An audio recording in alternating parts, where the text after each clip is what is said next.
Hi friends, ఇంకో 3 డేస్లో అయితే ఏపీ ట్రిపుల్ ఐటీ రిజల్ట్ అయితే రాబోతుంది. అయితే ఇంకో బ్యాడ్ న్యూస్ అని చెప్పుకోవచ్చు. ఏంటంటే ఈసారి 50,000లో ఎక్కువ మంది అప్లై చేశారు కాబట్టి ఒక సీట్కు 12 మంది చొప్పున పోటీ పడుతున్నారు. అయితే ఈ సంవత్సరం వచ్చినట్టు మార్కులు ఇప్పటి వరకు ఏ ఏడాదిలోనూ నమోదవ్వలేదు. అంటే 104 మందికి 590 పైన వచ్చాయి. మరియు 570 పైన 18,000 మందికి వచ్చాయి. వీళ్ళల్లో ప్రైవేట్ స్కూల్ వాళ్ళు ఎక్కువ మంది.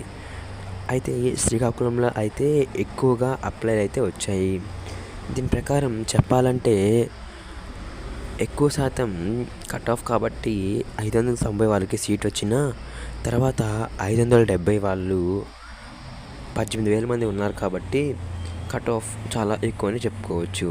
ఇంకా ఒకవేళ 560, 550 అలా దాటితే ఎవరో ఫేజ్ 2లో అలా ఒకరికి సీట్ వస్తుంది.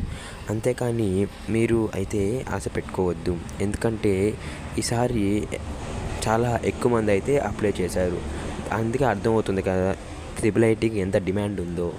కాబట్టి ఇంకో 3 డేస్లో అయితే ట్రిపుల్ ఐటీ రిజల్ట్ అయితే టెంటేటివ్ డేట్ 20న మనకు రిలీజ్ చేశారు అని అఫీషియల్ వెబ్సైట్లో అయితే చెప్పబడింది.